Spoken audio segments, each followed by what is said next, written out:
My last guest tonight was practically the first person I ever interviewed on television 7 or 8 years ago. Then, he was a highly successful stand-up comedian. Now all that has changed, and now he's a highly successful writer, comedian, playwright and novelist. Ladies and gentlemen, please welcome Ben Elton.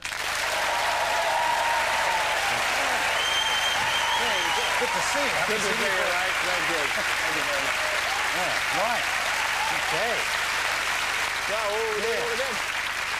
No, I kept you on a high note, really, because things are going fantastically well for you, man, because your book is #1 in the bestseller list. I think you might. I think probably Fred Forsyth's knocked me back down to #2, mate, in the charts this week. But yeah, not Freddie Forsyth. We had nearly 2 months at #1. Yeah, but his stand-up act isn't anything like as good as yours. Can't do it. He doesn't do the big tours anymore, does he? No way. But more important than that, when I say you're so high, you're getting praise now from people who used to be always knocking you. The critics. The critics, like the papers, are always saying you're a lefty, bolshy Ben, and they didn't like you now. Can't imagine where they got that idea Well, from. now, but I've got loads of quotes. I like an old one, Daily Mail, a few years now, saying the more people like Ben Elton speaking out, the better it will be. That's Mary Whitehouse. It's extraordinary. Mary Whitehouse. Mary Whitehouse. She was knocking you in the 80s for Saturday Night Live. I don't remember her knocking me. Oh, yes, it says yes. You're knocked by her. You stay knocked, don't you? I mean, you're pleased about this, or a bit worried about it that you've got? Oh, I'm absolutely delighted. No, it's just one book. The novel's got amazing praise. The critics seem to like it a lot, and I'll tell you, it's absolutely fantastic because they say to you, often, because I've had a fair few slaggings in my time, it's no secret, Clive, from the critics, and of course people say, oh, well, of course, at the time you tried to ignore it and you didn't think you were just a horrible ratbag and talentless and no good, and so now that they're being nice, you should ignore that too. But the truth is, it's extremely painful to be slagged off, so it's fun to celebrate getting a few nice crits, and of course it flogs a few books as well. Right. Well, all right, let's do that for you as well, then. Yeah, let's get it. I'll probably go check that, because there's popcorn. It hardly needs it, because you're... as you say, you have been #1 in the charts. Yes, very much so. Of course, it's a play as well, because you wrote a novel and a play. So how do you do that? One hand's writing the book, the other one's writing the play? Absolutely. I got one of those kind of crisscross things to just do it together. It just turned out. And what are you stirring your tea with? Well, my knob, obviously. I can still crack those gags, Clive. I can still crack my joke. Yeah, that joke. Yes. I wrote the play first. I had this idea. Because, you know, the whole copycat killing debate, and I should imagine, as a lawyer, you probably had the same thought I had when first the kind of hysterical reaction to Natural Born Killers came out, and this very, very certain connection between a piece of art and some real pieces of mayhem. I thought, well, if eminent editors can make the connection, then so could murderers and perpetrators of mayhem. Well, people have been doing that for quite some time, actually. But you know, pleas in mitigation and people like when Clockwork Orange came out. There was a trial over here that people argued that as well. And the rock lyrics and all that. But it was very specific with Natural Born Killers. There were these French kids who killed some people, and there was very specific connections. I thought, well, that would be their plea in mitigation. That's their defence. Because what you do is, I bet you didn't explain, was that you've actually got the director of one of these films suddenly confronted by somebody who two killers who either are copycat killers or at least are going to say they're copycat. That's their plan. Either way, he's suddenly confronted with real violence compared to the stylised violence when there's music playing and it's all rather jolly. And of course, anyone's had anything to do with real violence knows it isn't actually as much fun as it's shown in film. So that's a good...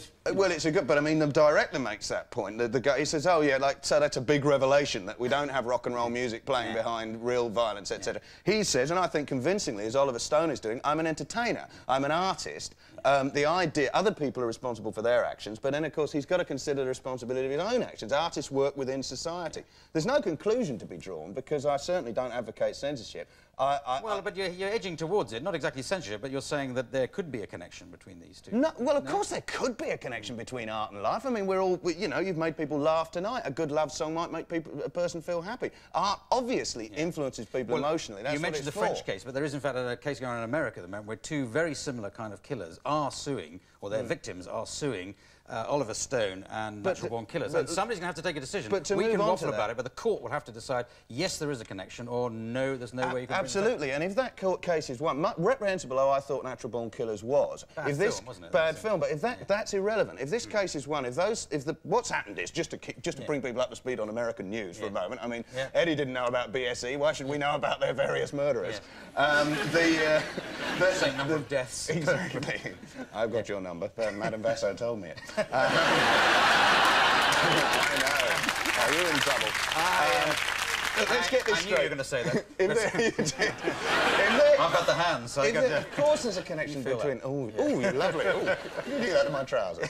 I've got a deep heat down there already. Just watching you work. Yes. Is that a pyramid in your pocket? You're just pleased to see it. I carry it with me at all times. Carry on with the serious stuff. If there is a connection between art and life, what are we supposed to do about it? Are we to see a time when movie directors are in prison for murder while the real murderers are on Oprah whining about how Hollywood rendered them dysfunctional? Yes. I mean, this is a very real possibility.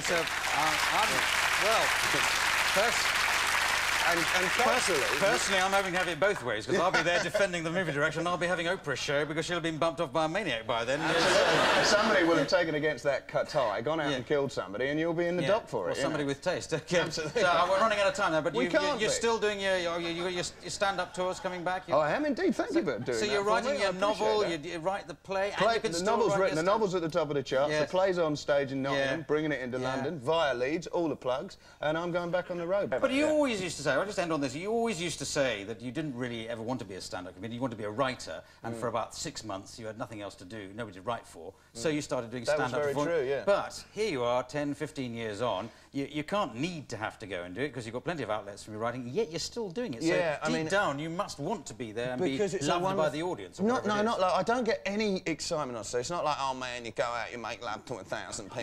You know? It's not that at all. I get no adrenaline buzz at all. But you must do. Every it's a sort of intellect. No, it's for me. It's about being understood, about communicating your materials. It's a wonderful way to develop comedy. It's very different to sitcom. As well, isn't it? I mean, if you get a big tour, well paid if you play very big houses. You play big audiences, just you and a man to turn the light on. And absolutely. Do you have a band as well? No, I don't have a bit of a no pianist. So it's all healthy profit then. It is indeed, but you know, it makes up for not doing any adverts or corporate work. Absolutely. So jolly good. Jolly good. But just as much money. Anyway, thank you very much, Ben Elton. That's all we've got time for. Just remains me to thank Vasso Curatesis, Eddie Murphy and Ben Elton. Clive Anderson saying good night. Good night.